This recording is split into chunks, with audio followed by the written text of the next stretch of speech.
All right, guys, welcome to the live. I'm so glad you're here. Lots of stuff to discuss today. I've got a focused topic again. I like to use focused topics to get started, and then we let the conversations take it from there. Questions and answers, any comments, any feedback, and anything like that. For those of you who didn't see the CBS Evening News special on President Joe Biden's dog, they interviewed me, asked me my opinion. I'd been asked about this on and off for months. I never weighed in on it publicly because nobody, really wanted my opinion. I thought when CBS News came, it opened the door for a more structured discussion on the topic, and I gave my opinion. The interview was quite a bit longer. I mean, I think what you saw, and I put the link down in the description below, you can look at that. I discussed multiple things in the interview. Of course, as TV goes, things get edited. So in fairness to anybody who watched that, I want to address the full spectrum of that conversation because I think it's really important for people to know what is going on or what the suggestions would be. So first of all, I don't want to make this a political discussion, whether you love or you hate Joe Biden. I don't care. This topic is really about the dog. And people will say, "Oh, it's all his fault. He's incompetent. How can he run the country? He can do this." All that stuff I'm going to put completely aside, and let's not focus on our personal opinions of the person just yet, or at least let's not focus on our personal opinions of the politics. We can focus on the issue at hand. That I will focus on. And I think that is important. First and foremost, I think, I always say this, I think people love their dogs. I think he probably loves his dogs. And it's often that love of the dog that blinds us from the reality of what's going on. Apparently, this dog was a gift from his brother, which is always a problem, right? It's always problematic when somebody just gifts you a dog, and then suddenly you have this dog. Most of the time, you know little about the dog. So here's some issues that you have to address when you have a behavioral problem with a dog, whether it's the president's dog or it's your dog. There's a couple of components that go into the behavior of the dog. The one is poor breeding, right? Poor breeding, especially on a dominant dog like a German Shepherd, can lead to poor nerves, insecurities, fear issues, a host of other issues. But genetically, those things are never going to be resolved. They may be masked, they may be covered, but they're never really resolved. That is the genetics of the dog. That happens when the sperm hits the egg. All those decisions are made. Now, the second component is poor socialization on a dog. So if you have a dog at an early stage and you don't socialize the dog, you don't expose the dog to things, and I mean you don't expose them to it properly. You don't just willy-nilly let the dog be out in public and let everybody grab the dog and let the dog go through every environment. We work those structures, we work those environments, we work those experiences into something positive. We expose our dog to people, selective people. We work our dog around other dogs, selective dogs. And most recently, Janet, with her dog, Dwayne, did an amazing job early on. She had the dog out constantly around other dogs, but not necessarily playing with other dogs, but in the presence of other dogs. She had the dog around other people, other environments.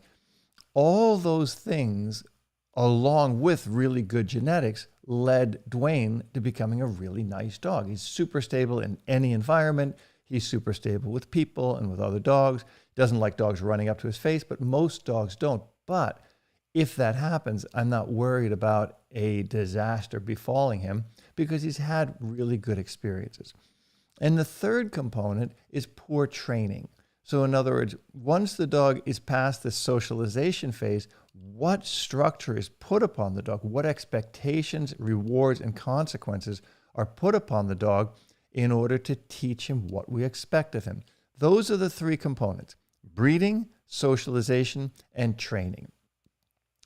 If you have poor breeding and good training, you can have an issue, right? Because all the good training in the world doesn't make up for bad genetics. Now, like I said, you start to mask those behaviors. You start to mask those things that are deep down in the dog, but they're still deep down in the dog, right? You can have a dog with really good breeding and a lot of poor training or less training, and you can have a better picture on a dog because the dog just has good genetics. You'll see that all the time where the dog really wasn't socialized that much, but he has just these really bulletproof genetics. We always want to hedge our bets on putting training, socialization in with good breeding. That's the key thing to really focus on. The other thing you could have here is an issue where this dog was really well, let's take away the good breeding because that we would have that. But let's say the dog was an average genetic dog and we had decent training on it, but we had zero follow through from the owner. Now, a person like myself who has trained people like this, like Joe Biden, who's obviously a very powerful person, a very busy person. Oftentimes, all this stuff gets handed off, right? Here's the assistant, here's the cook, here's the housekeeper, here's the whatever. And that responsibility goes to them. And that's a disaster of a picture because a dog bonds with a particular person. A dog bonds into a group, yes, but they're looking for direction from a particular person. If that's not going to be the owner, it's got to be somebody. It can't be mixed. And that's where a disaster befalls you in these kind of situations. So who's going to correct the president's dog, right? So I said that in my interview. In other words, there's three people who never hear the truth: rich people, beautiful people, and powerful people, right? Because people always appease them. They always tell them what they want to hear. I was one of the few people who would go into somebody's house who was, very powerful or very successful or whatever, and I would tell them that here's the truth. You may not want to hear what I'm about to say, but I'm going to say it anyway. Because if I don't say it, then I'm really doing a disservice to myself and to you, but most importantly to the dog. The truth must win out. And if you're trying to keep your job and you're trying to build a reputation, a lot of dog trainers should hear this, you're going to say what you believe is the right thing to say. You're not going to say what the truth is because the truth oftentimes will cut. But being honest, being upfront, being what some people accuse me of being, blunt, is the only way I know. Now, if the dog acts up, if I've had clients' dogs, they act up, they get corrected. And if the client looks at me and says, what are you doing? Well, I'm correcting your dog because you didn't correct the dog, right? Someone has to give this dog the information and the structure to succeed. And as much as other trainers will call this, fear tactics and pain and all that, that's absolutely incorrect because the fear and the pain comes from not having the information and making the mistakes and failing, ending up in a shelter, ending up being killed, ending up in a fight, ending up wherever. Information, structure, and corrections, along with reward and play, make the complete dog. You can't make something without all the ingredients, right? So if you miss the pinch of salt in the bread, the bread's not going to taste right. Well, if you miss the structure and the corrections in the training, the dog's not going to be trained properly. He's not going to understand that. So I think in this picture, I don't know who the trainer was for the dog. I'm assuming somebody like the president would be able to get a really good trainer. He would be able to get a trainer that could handle this dog. It's not a super complicated dog, right? It's a German Shepherd. It's not a high-end working line. Some people said, well, why doesn't the Secret Service or one of the military canine people train the dog? Because it's not a military dog. It's not a working line dog. There's plenty of working line dogs in and around the White House. Plenty. Secret Service has them. They're everywhere. I mean, not everywhere. They're there. But this dog is not that dog. This dog is a German Shepherd. Just because I'm a certain size and a certain look doesn't mean I'm the same as a Navy SEAL or a Special Forces operator. You might look kind of alike, but you're not. It's a completely different game. So you need a dog trainer who can understand those things and get the picture across to the dog. Now, what should have been done? Obviously, a good genetic dog from good breeding, good structured socialization, good structured exposure, nice training, reward-based training, good obedience, crate training, obedience training later on, getting the dog on cue. I mean, people have said, oh, the president's holding an e-collar remote in his hand. And I mean, maybe he is, maybe he's not. I don't know what it is. I couldn't get a close enough look at it. If he is, good for him. But on the other side, bad for him, because in my opinion, and I'm not saying this in a political way, I don't think he's very cognitively aware of things. And I think putting an e-collar in the hands of somebody like that is a bad decision. I mean, it's something that, and I've said this over and over and over again. I've had clients who've used e-collars who were not adept at it, and I take it away from them because they're not going to do the best service for the dog. Now, again, in this position, you could have somebody on staff handling the dog. A person could be there 24/7 and be responsible for the dog, and it would be really, really fair to the dog, fair to the president, and fair for everybody else. It's not fair that this dog got to bite 11 times without any issues, right? And these aren't just, at first I said when I was interviewed, I thought, well, I mean, maybe they're little nips, maybe they're this or that. No, but a couple of people have been taken to the hospital. This is when a dog is generally put down. And I said this in my interview, it didn't air, but what does this say to the average person who has a dog who bites one or two people and they're forced to get rid of the dog, to put the dog down? When the man in the White House has a dog that's bitten 11 times and is still there and is now just being asked to leave the White House. They're not, look, I get it. He can pardon people for everything, and maybe he can pardon his dog. But that's not necessarily fair. It sends a mixed picture to everyone else. If his dog is not trained, why should our dog be trained? So what can be done at this point? Easy. Socialization, no contact with people, should be neutral contact. People should come and go. They shouldn't be petting him. He shouldn't be expected to go up to him. He's still a young dog. He's 2 years old. Now, this should be supervised 100% by someone who's really adept to the situation, not just a housekeeper or an assistant or something like that. There should be a professional trainer brought in. And people said, would you do it? Well, no, I live in Los Angeles. There's plenty of good trainers. I saw some trainers say, oh, I would do it for free. Well, that's stupid, right? Free is what you're paying for. It has no value. This would be a very expensive situation because it's somebody who's going to have to give up their life, live there, handle this dog 24/7 until the problem is solved, and then it needs to be structured. The dog needs to have selective contact, needs to have positive experiences around people, needs to be corrected for bad things, needs to be disciplined, needs to understand where his place is, needs to understand what he can and can't do. These are important pieces for any dog. Now, when you look at someone who has a dog, like, for example, people said, oh, George Bush's little Scotties bit a reporter on the hand. Well, I'd much rather get bit by a Scottie than by a German Shepherd. This is always the conversation when I talk about dog aggression and dangerous dogs, and I talk about things like Corsos, Mastiffs, Pit Bulls, Rotties, Shepherds. They say, well, Labs bite too, and Dachshunds bite too. And I agree with that. And they may even bite in a larger degree because there is more of those dogs. Percentage-wise, they don't. I can guarantee you that there is less percentage of, if you took 100 Labs and 100 Pit Bulls, I think you'd be more likely to get bit by the Pit Bull.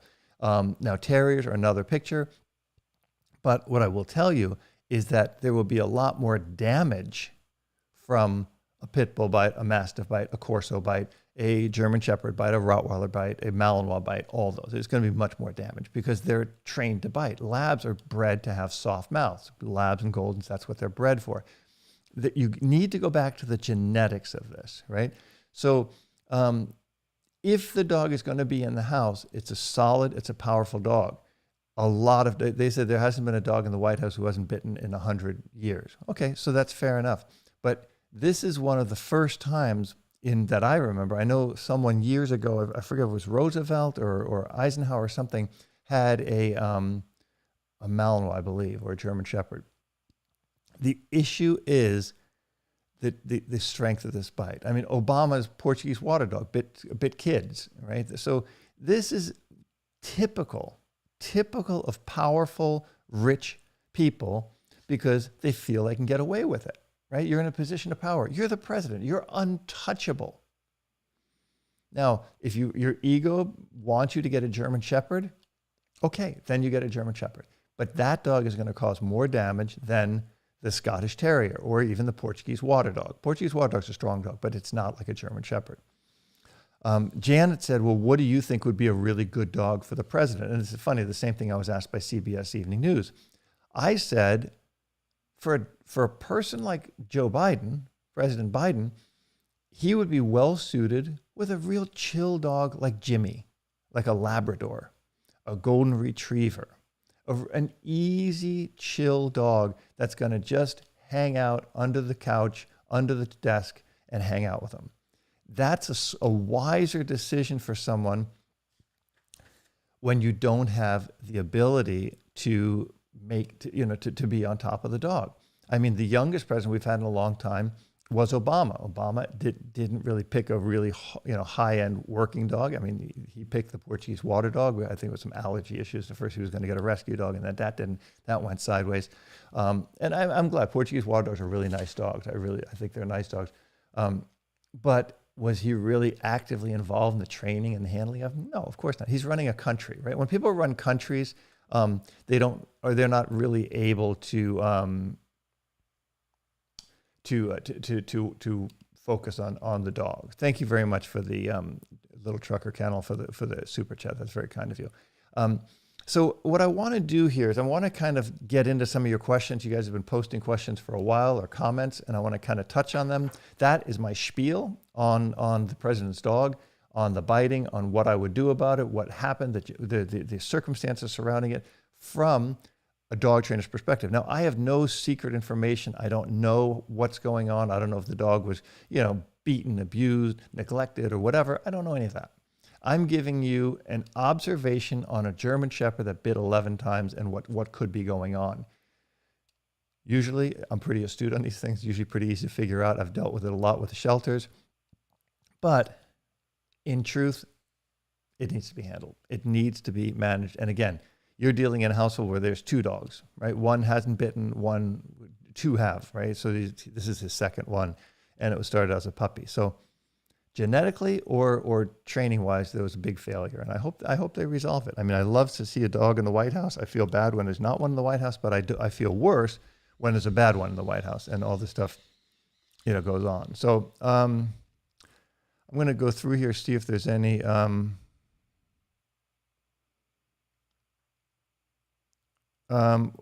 So you're right here. This is true. The Secret Service is not going to correct the president's dog. I mean, they can touch it, obviously, but they're not going to give corrections to the dog. That's just not going to happen. So they're going to tell him what he wants to hear. I don't know how many fines there are, but yeah, taxpayers are paying his salary and everything. We know that goes without saying. What's here? Commander wasn't the proper breed for the White House, but I am surprised how trainers didn't more thoroughly address the issue earlier when I started seeing it. Well, I don't know how they addressed it. That's the thing. Okay, so this comment has been going around for a long time. There's no bad dogs, only bad owners. That is not 100% true. There are bad dogs. There are genetically bad dogs. There are genetically weak dogs, and they cause problems. So, it's a great slogan that somebody's using a lot. There are no bad dogs. And I used to say it too. I said it, 15 plus years ago. There are no bad dogs. And it's not true. There are bad dogs.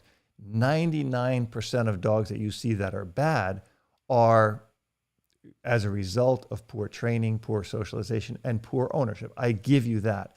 But there are bad dogs, and this is probably just a bad situation. So, whether or not he's, I wouldn't think the president should have a working line dog, first of all. That would be even worse. A show line dog, a pet line dog is a better choice from him. So I'm not going to go into the failures of the president. That's a political opinion that you and I might share, and we might not. I'm not going to get into it, but I'm here talking about this. So Mark, UK trainer here, I use my German Shepherd to help reactive dog and owners manage behaviors. He's becoming too friendly with people as a result because they love him. Thoughts on breaking the cycle? Well, I wouldn't ever try to break the cycle on my dog being too friendly with people, right? I would definitely never try to break that cycle, because that's what you want. You want a dog that's very friendly with people, because if it comes to the point that the dog needs to defend himself, he's still going to be able to do that. In other words, you could have the friendliest UFC fighter and he's still going to be a badass if a fight comes down. You don't need the dog to be, edgy towards dogs or people. I mean, I informed the owners that he's not there to socialize and he follows direction from me to not engage and refocus on me, but to be able to carry over to everyday walks. It's a shame as it works. Well, I mean, if he's good at deterring other dogs, the aggression in other dogs. I did that with Goofy for a while. I want my dog to be people friendly, right? I always strive for a friendly dog. It's one of the things I look for. And, I'm looking for another dog in the next year. I'll probably be getting another dog. One of the biggest things for me is a very social and friendly dog. That's what I want. I mean, we can teach him the game, but we can't make him friendly. Discipline WP, your free videos have helped me teach my Belgian cross in so many ways. Thanks for helping millions train their dogs. My pleasure. I love, love, love helping. Okay, Biden is not a responsible pet person. He puts on a farce to have a dog and he tries to be tough picking that breed. He kicks. So the kicking thing, I want to talk about that. I saw one of the videos where they said he was kicking. President Biden has fallen going upstairs. He's fallen on walking on a flat podium, right? And I'm not saying that to criticize him. I'm saying this in a defense to him. The place where I saw the video of him allegedly kicking the dog, it looked to me like he tripped and the dog was in the way. He did not. I mean, first of all, I don't think if he kicked the dog, it would be a very feeble attempt at doing anything to that dog. It would be wrong emotionally. But I certainly did not see that as a kick, in any way, shape, or form. So, and I'm not taking the president's side. I'm just saying, all the trainers I follow have offered their service and even offered yours to fix. It's, look, you're not going to go, oh, I'll fix the president's dog. Everybody wants to go to the White House to fix the president's dog because it's great PR. Again, my friend Kevin said, he goes, would you go? And I said, no, I have a wife I love. I have dogs that I care for. I love my life here. I've done very well. I'm very successful in what I do. I mean, not as successful as a lot of very, very wealthy people, but I like my life. Like, I don't want to go to the White House. I don't want to go to DC and spend time there fixing dogs when I fix dogs here. There's plenty of good trainers out there. I'm sure they can find somebody. I could even send Stoops over there. He's 80. He's physically at a disadvantage controlling dog. That I agree with you 100%. Let's see. I'm going to try to avoid anything where it's political stuff. I don't care if you like Joe Biden, whether I like him. This has nothing. The conversation really here is about responsible dog ownership, and he's not being a responsible dog owner. That's it. Love him or hate him as a person, love him or hate him as a president. I don't know if his German Shepherds are backyard bred, though. Those are things I don't really know. And, you can have a dog that's backyard bred that's really good, and you can have a dog that's bred from the best lines, and you can have a nerve bag. You want to hedge your bets. It's not the dogs, that's the problem, it's the owner. A lot of times it is the owner. You're absolutely right. The government has the ability to contact the best trainers in the world with all the folks. Yeah, that's the absolute truth. And that's why, again, I'm telling you, the problem isn't that you can't get the best trainers. It's you can't get someone to tell the truth to the president. In other words, if I went in and I had the dog on a collar and the dog did something wrong and I popped the dog and corrected the dog and somebody said, oh, that's it, you're fired. Joe's upset that you corrected the dog. Well, that's the issue, right? You need to have a party involved who understands what it's going to take to fix that situation. And at this point, the dog is 2 years old. At this point, we're beyond socialization. At this point, we're into correction phases. We're into structure because the dog is being dominant in biting or is being obstinate in biting. And you got to make sure that gets fixed, right? And that's only going to come through structure, reward, and corrections.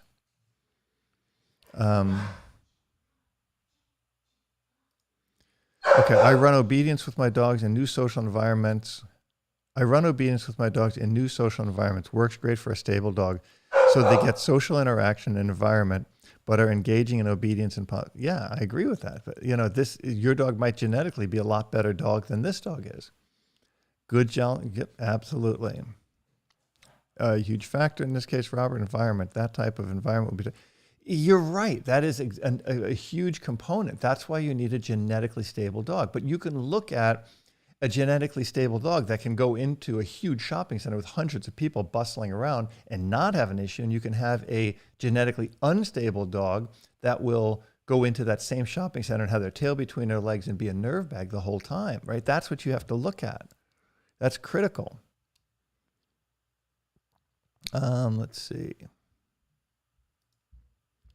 I'd put my GSD on Prozac for her anxiety. It's bad. I know I failed her as I could not train it. Well, again, did you fail her or did she have bad genetics? Those are the things to think about. I always make that point to people. Yeah. Okay. Well, I get it. I put that up there on accident. Sorry about that. Let's see if there's any questions. 2 years was obsessed with the Kong. We can take it away, give her toys, but he insists on playing with the Kong and nothing else. How can I get him to forget about the Kong? Well, if he's obsessed with that, then the only way you can make him forget about it is to completely take it out of the picture and never let him see it again. Throw it away and never let him see it again. I don't know why you would want to do that. You want, if the dog really likes a toy. Goofy loves these plastic bumpers from Dwayne, and I think it's cute. I mean, I let him have them. I don't have any problem with it at all. I'm going to scroll through here a little bit. I'm kind of looking for question marks. Because remember, if you have a question, put a question mark in front of it so that I can answer it. I recently got a Malinois to help protect the count from wild animals, and I can tell you this compared to the miniature pinscher, the Belgian Malinois is a pussycat. Well, depends on the Belgian Malinois. Oh, now I lost my. Oh, okay. I thought my screen went dark for a second here. Tinkerbee sent a link to the president via the White House link, please. So hope others do the same. I don't know what link you're sending. Mine is from a working line dog, highly pushy, Western, Eastern Czech mix. Always in my face, good at tasks, but the anxiety and protection is crazy if someone comes in the yard or door. Well, I hope you can manage that dog. That's the key thing. Okay, let's see. I'm trying to kind of look through if you have any questions. Let's see. Okay, here it looks like this is a question. She has not bit yet. How do I fix anxiety? Well, the Prozac will often mask it, and that will be a problem. You need to get on a good structured training with this dog. You must do that.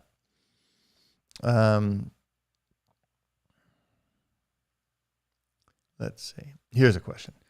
Excuse me. Raylan says, how do you approach a situation where a client is a little more aggressive with their dog than you agree with? Well, again, this comes from I tell the truth. And I have seen that. I have seen that on numerous occasions. People are too dominant over their dogs, too strong over their dogs.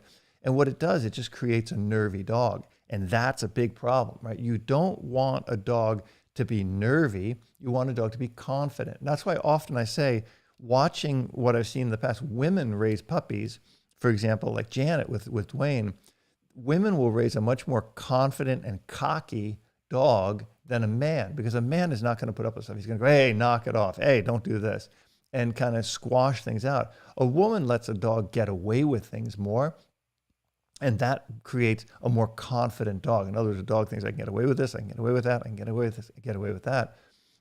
It's changed my perception on how to raise a puppy, where I think especially, now I'm not saying this for a pet line dog, but for a working line dog, I'm a big fan of making sure that the dog is raised to know they can push through things, right? You don't want a working line dog who's always squashed, oh, I'm not allowed to do that, I'm not allowed to do this. So then you send them out for something like, let's say, protection, a bite, or in hunting, like to go retrieve something through brush, through adversities, and they don't feel like they can do it. So that's really, really important, to be honest with people.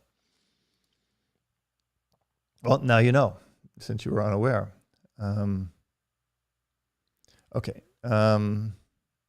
I see a couple people keep asking a lot, so I want to kind of be cognizant of not the same people all the time. President is nuclear football, and you're worried about an e-collar. It's not that I'm not worried about the e-collar. I think the e-collar would be a great tool for him if he used it correctly. Now, I think there's more guidelines around how he uses the nuclear code than around what he does with his dog. So my issue is I'm trying to be protective over the dog. Yeah, I am taking the dog's position here. I'm not sure if they're the first dogs ever in the White House. That's a good point. I don't know the answer to that. I can't say yes or no. So we'll see.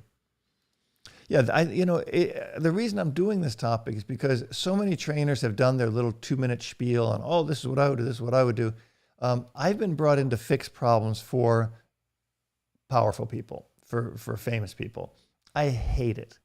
I really hate it. In fact, several times in the last few years, I've been told, oh, I have a celebrity client. And immediately I farm it out to somebody else. I mean, I rarely anymore do private trainings. I'm really focused on the site, on my service to shelters, to dog owners across the world.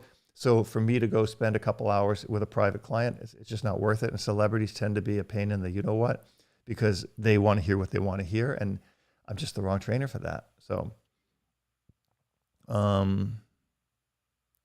okay, if you guys are talking amongst yourselves, I think it's perfectly fine, and I think that's good.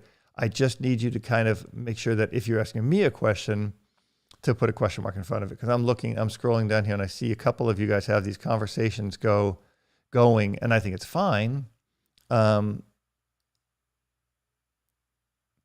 This is the truth. Yeah, that's exactly the truth. The people do not follow up with the training. And here, I'm going to give you this one. A trainer could come in and train all staff and handlers on how to interact and address. Main handlers use e-collar for consistent communication. It's never going to happen. It's too inconsistent of a picture for the dog, right?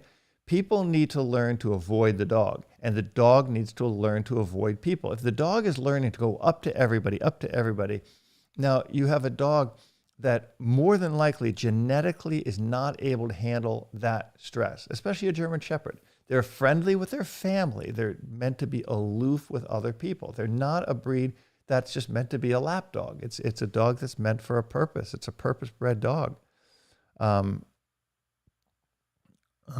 Okay, Mark, I already answered your question. I think maybe I'm kind of coming back around to this section here. Oh, okay. Yeah, no problem. I'm glad you got that. Okay. Let's see. Okay, here we go. There's a question. Thank you for putting the question marks in. It makes it so much easier for me. Why the Biden German Shepherd biting and the second one to boot? Again, I think it's probably poor choices on a genetic line. His brother bought it for him. So, I mean, who was the breeder of this dog? I mean, I would think somewhere on the internet, I would see somebody saying, hey, I am the breeder who bred Joe Biden's dog. Now, if it's, a friend whose dogs had puppies, then that's kind of what you're dealing with. There are very, very good German Shepherd breeders. I don't deny that, but I'm not sure that this dog came from those lines. I'm just taking a crack at it. If I'm wrong, please point me in the right direction and tell me who bred this dog, and I would love to know. But yeah, if the dog was well bred and then had a lot of bad experiences early on, that's going to start to dampen the power of the good breeding. And that's real important that we understand that. Do you think he should have gotten any dog in his condition? Of course, yes, I do. Look, my mom's 85. She would love nothing more than to have a dog. And if, she was in a different living situation, I would love her to have a little dog. But she's not. She's not able to take care of it. Joe Biden, even President Biden, I'm not saying that with enough respect. The president is older, but he has people around him who can help him take care of the dog. I think dogs are fantastic for people of any age. Do I think he should get a working line Shepherd or Malinois and try to do Schutzen? No, of course not. But for him to have a pet and a dog in the White House, I mean, I think it's nice to see a dog in the White House. I think it's, it makes me happy to see a dog in the White House, but it needs to be the right situation. Let's see. Okay, Macedonian Gangster. What if some dogs are antisocial and don't like strangers to interact with them and pet them? Is their tip to fix that kind of behavior? Well, proper exposure, proper, experience and stuff that are the right way to do it. Genetically, we want a nice dog. We want, and that does not always mean from a great breeder, right? We just want a genetically nice dog. That's why a lot of people, for example, my buddy Stoops, he'll go pick a dog for military work. He doesn't know anything about the breeding of the dog. He sees the dog at, a year old, 18 months old. That's when a lot of these, top military dog people are seeing these dogs. They don't know what they were like as puppies. They see how they turned out. And that's the big picture. It could be from a backyard breeder. Nobody ever knows. Okay, Tyler. I'm looking to get a lab for retrieving and lots of bird hunting. Where should I look to get a good bloodline in regards to there are no bad dogs? I want to set myself up for success. Well, I would check, just check the retrievers. There's so many great retrievers. Check out, Janet's always posting stuff, great retrievers. She's always seeing those things. Whistling Wings Kennels down in Alabama. My friend Jeremy Crisco does great things. I would check there. There's a lot of great dogs, and you're setting yourself up for success. It's great. Okay, I'm a trainer in Utah. I have a client I will start working with soon. The dog is a boxer husky mix. That is a weird mix. He's very human aggressive, especially towards kids. He barks and lunges towards him. We will be using an e-collar and a prong or slip lead. What's the best situation to get this dog in order to desensitize him and give him, so a couple things. If you have a dog that's human aggressive, especially towards kids, I put that dog on a very short list because that's a situation that's going to bite you in the butt. You can never really proof that. Prong collar, e-collar, if the dog is really skittish, is really sharp, it's really edgy, it's going to make it worse. I would start with a slip lead. I would start being able to control this dog depending on his size. A husky boxer is probably going to be a pretty big dog. You're going to need to be able to contain this dog. But what are you going to do?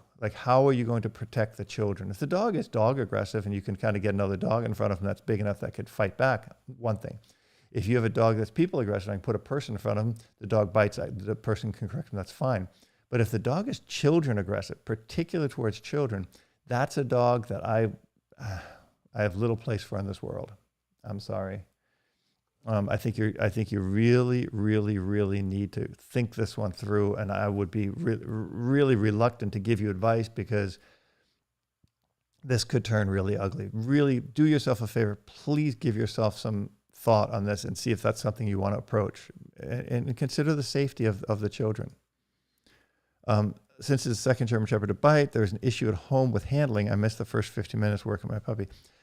Yeah, chances are there is. Chances are the dog is not properly socialized. The other one came in at a later age. This one came in as a puppy. So yeah, you're probably looking at a lot of situations where it's poor, irresponsible ownership, structure, training, or anything like that.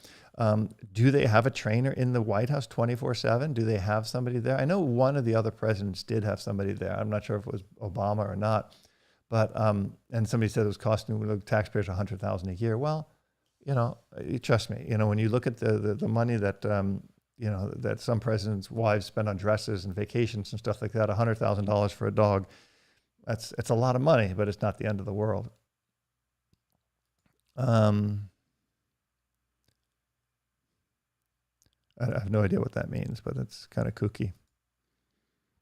Well, sending the dog to somebody else, first of all, I don't board and train dogs, does not solve the problem. The way these problems are solved is in the situation they're in. Like what you want to do is you want to work with this dog, you want to work with the people, you want to work with the owners. Then you might want to take the dog out of the picture and work with the dog for a while, but then you need to go back in and spend a predominant portion of the training working with the environment. More than likely, this is an environmental issue. Again, the dog should be contained. The dog, should have started. But here's the thing.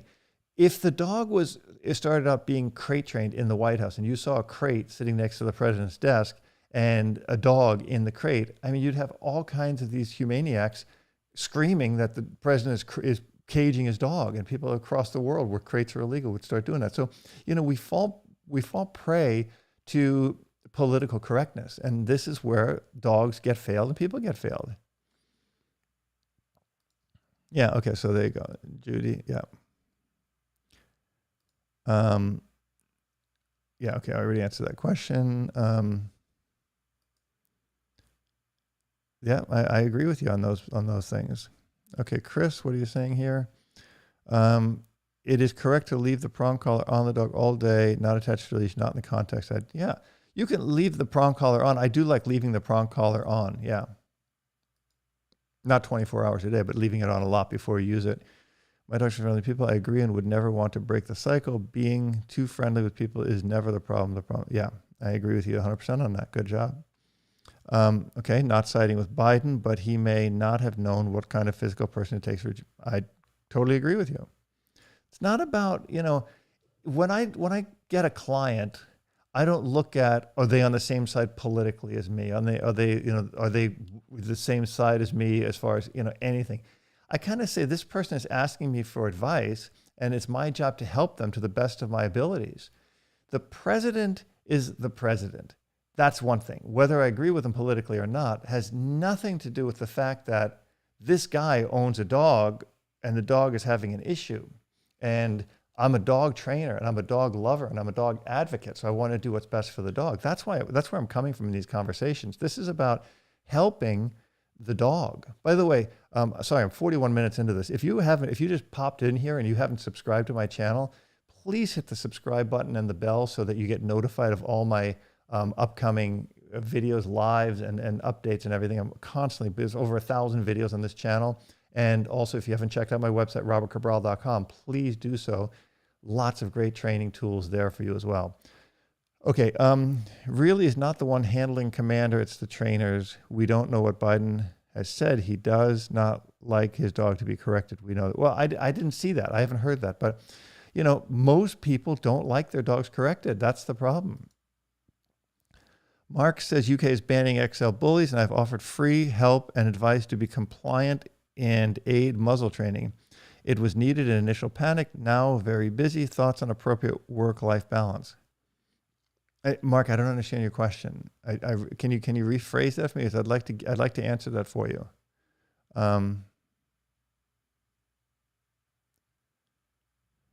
Let's see. Okay, Chris, of training, I've seen pictures of commander to indicate as such. No idea what that means.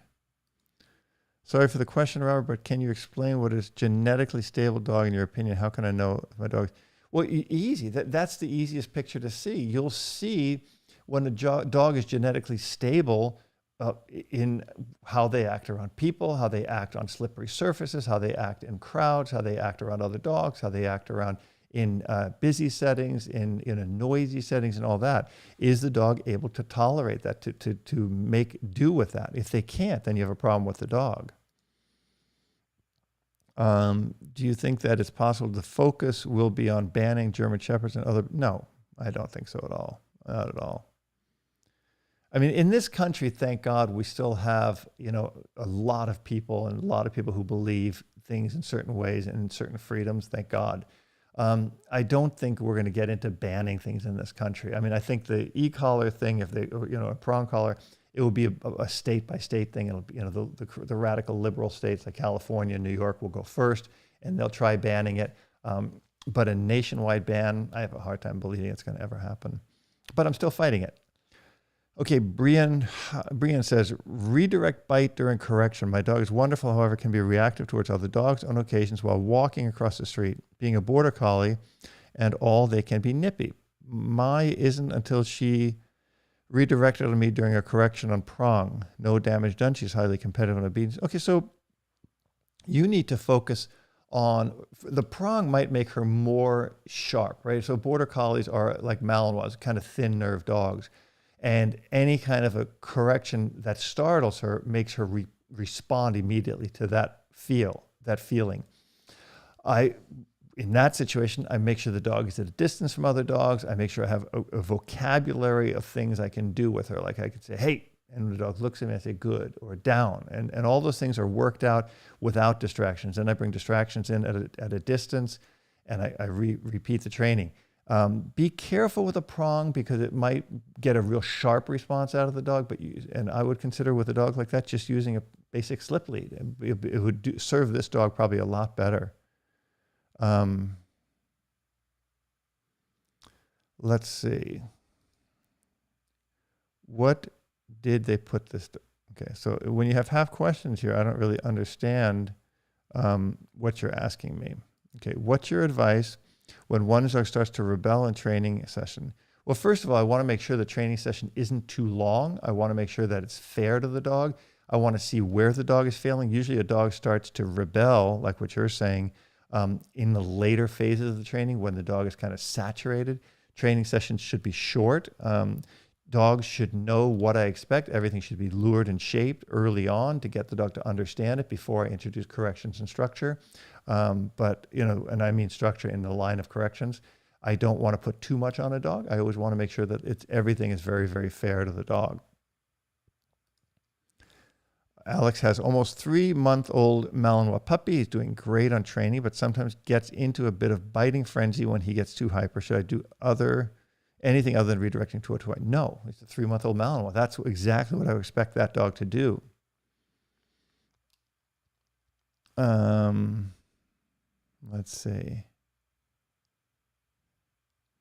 Well, this is a silly statement here, Shillen. People giving human drugs to dogs crazy. If you can't deal with a hyper dog, don't get a dog. Go get a cat. There are a lot of dogs that are put on. First of all, there's very few differences between human medicines and dog medicine. So if I put a dog on antibiotics, they're probably the same antibiotics that I would give to a human. Trazodone is a medicine that's given to dogs and people. Again, any of the antibiotics.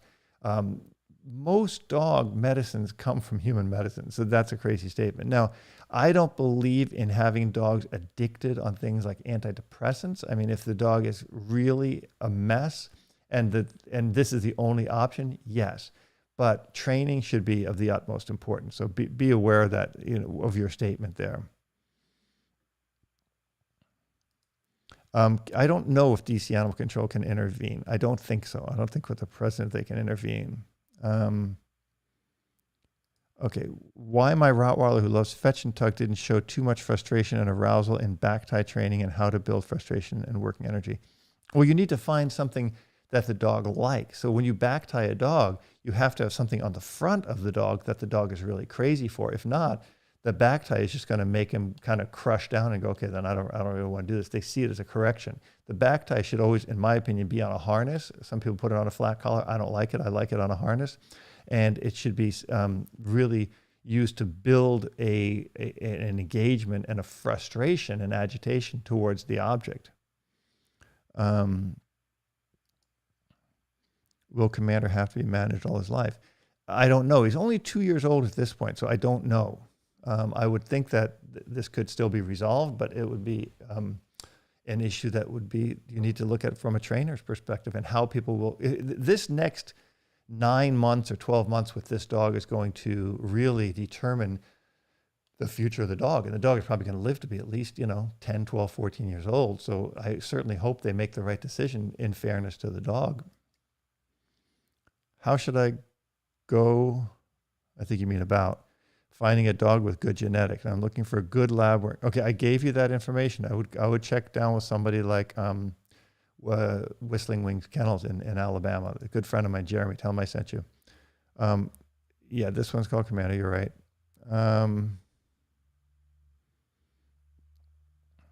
Dawn. GP goes off on the delivery people, hits the door hard. I can call her off, but dang, how do I stop her, especially when you know when they're coming up? Well, you need to, first of all, you need to control your dog. I don't believe in having my dogs loose, inside and outside if people are going to come in and out. I don't do that. I mean, and even my dogs who are very stable dogs, they will bark if somebody comes to the door. They'll bark if somebody's coming into the house. They'll bark if they see the gardeners outside. But I can simply tell them, hey, knock it off, lie down, and they will do that. Be careful setting your dogs up for failure. That's going to be really, really problematic.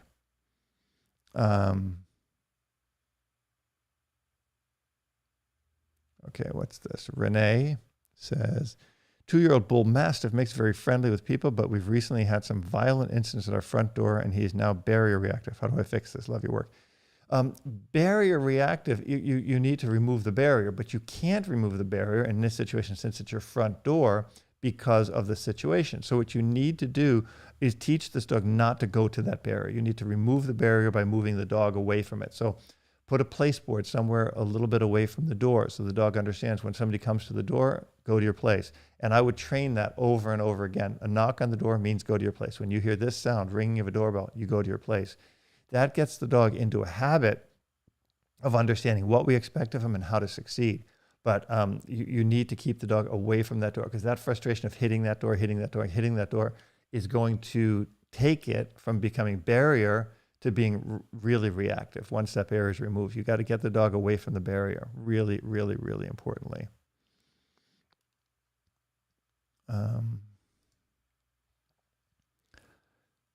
You're right. That this is the problem, and this is anyone wealthy, powerful, or beautiful. These are the people who don't hear the truth so often. It's really, really problematic.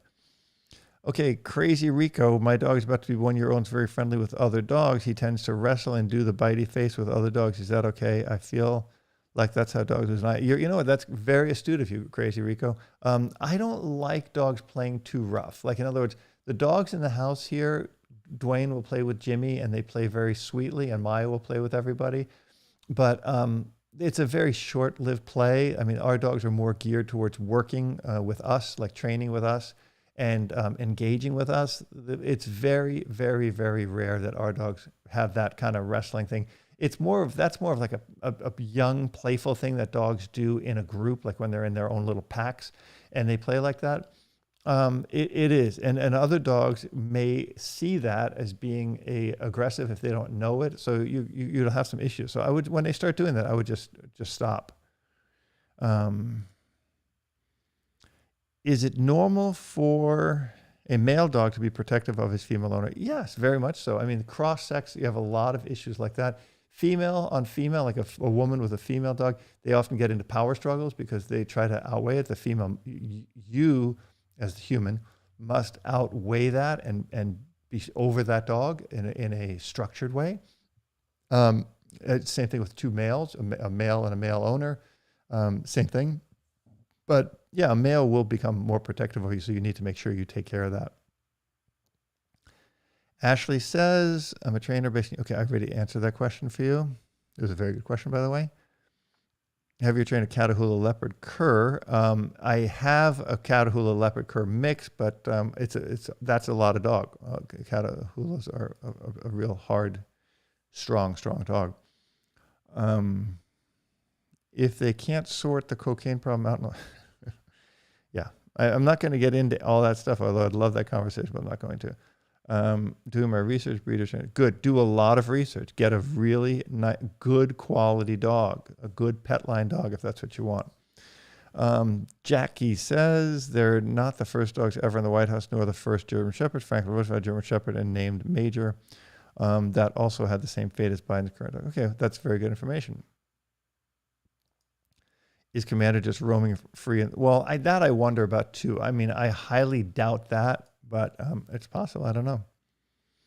If your dogs are ecologist, how to Robert implement? Okay, I don't know. You guys have these conversations with each other.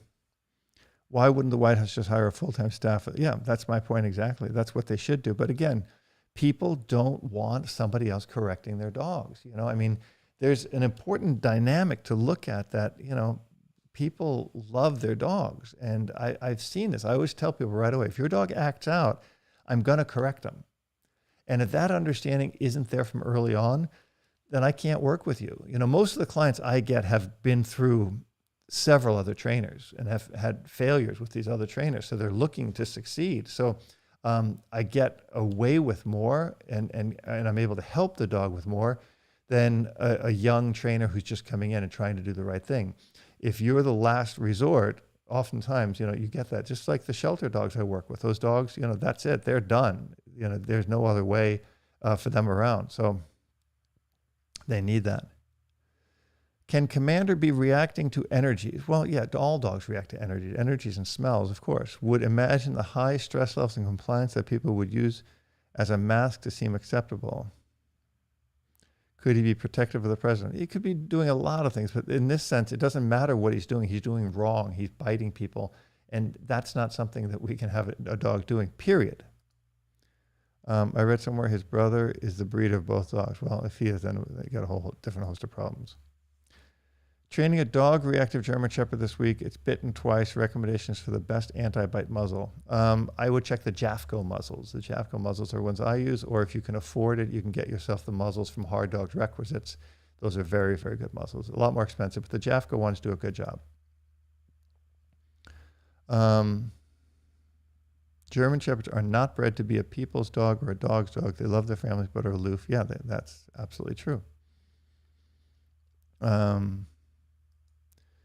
So why blame the breeder? Isn't the owner at fault? Sometimes the owner is at fault, but the breeder sold it to the owner, first of all, and the breeder bred the dog. Now, if the genetics are bad on the puppy, on the dog, then it's the breeder's fault. The owner didn't do anything. And if the owner's not training the dog, then it's the owner's fault. And if the owner's getting a trainer and the trainer's not telling the owner the truth, then it's the trainer's fault. So we can go all the way around. Everybody can have culpability in this. This is really, really important. Okay, here, this might be a good one. Allison Frank. We don't know whether Commander was fried, pronged, or stuffed with hot dogs in his training, but right now he seems like a dog with no one reliable point of reference, nobody he can rely on. He needs a savvy handler, apparently nowhere to be found in the White House. I agree with that, yeah. No, I don't think it's okay for Biden to be kicking his dog if he is kicking his dog. I personally think a guy who trips going upstairs and trips on a flat podium is probably not going to be kicking his dog, or he'd be really falling down. So I take the kicking thing completely off the table. That's my opinion. I don't think he's doing right by the dog, so I'm not trying to make excuses for him. But I will tell you that I don't think he's kicking the dog. That would be my opinion. Okay, if there's no questions, I'm not going to put it up here because probably not for me, because you guys have these conversations going back and forth, and every one person's giving advice to another person, which is fine. But if you're here and somebody asks a question, chances are I think they want me to answer it. So if you're answering it on a side, they're probably not getting the information they want. So could B have Commander trained, himself trained, then just take the dog with him everywhere, or have the dog wear a muzzle during the day? Well, yeah, the dog could wear a muzzle all day, but is that a fair life for the dog? That oftentimes, if you have a dog that has aggression issues and the dog is wearing a muzzle, if that muzzle comes off, then you've got a much, much more serious problem. You must address the training. That's critical to understand. Let's see if we get any more questions. I see. Okay, why do you thinking Joe Biden choose a German Shepherd over a Labrador Golden Retriever? I don't know. I don't know why my wife chose a Labrador over a Poodle. I don't know why I chose a Malinois over a Labrador. I don't know. It's a personal choice. I think that's something really questionable for the person. That's a question the person would ask themselves. Why are they, why do I like black and gray cars and some people like white and blue cars? I don't know.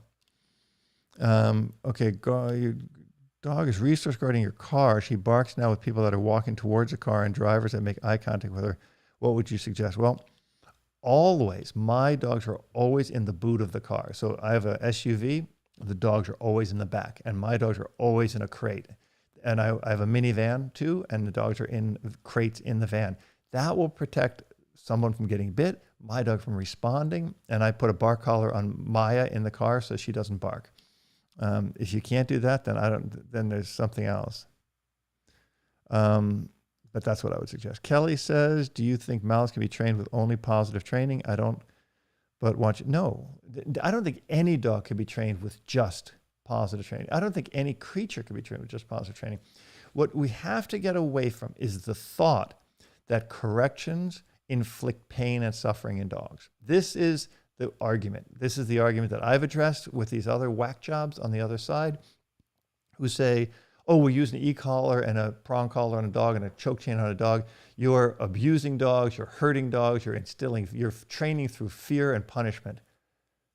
And it couldn't be further from the truth. Just because I use a tool that they disagree with does not mean that I want any pain or any suffering on my dogs. In fact, less so that I want it. I want the dog to understand clearly through a picture that I'm painting for him that certain behaviors are unacceptable and I will stop them. There is no place for pain or intimidation or anything in dog training. There's a place for discomfort and making things that are wrong right and making things clear to the dog. So guys, I just realized it's 10 o'clock. I still have to get to my member live, which is supposed to start right now. So I'm going to jump off here real quick. I'm sorry if I missed. There's a lot of questions there that I missed. I apologize for that. I thank you guys so much for tuning in, so much for your attention. I mean, we had 370 people in here at one point in the conversation, which is really awesome to see. I hope this video goes viral. Share it with all your friends. Please repost it. Check out my website, robertcabral.com, for all the best online dog training available anywhere. And on your way out, make sure you hit the subscribe button and the notification bell, and you'll know every single time I'm going to go live, and all my new videos that come out, almost a new one every single week. Thanks so much, guys. God bless.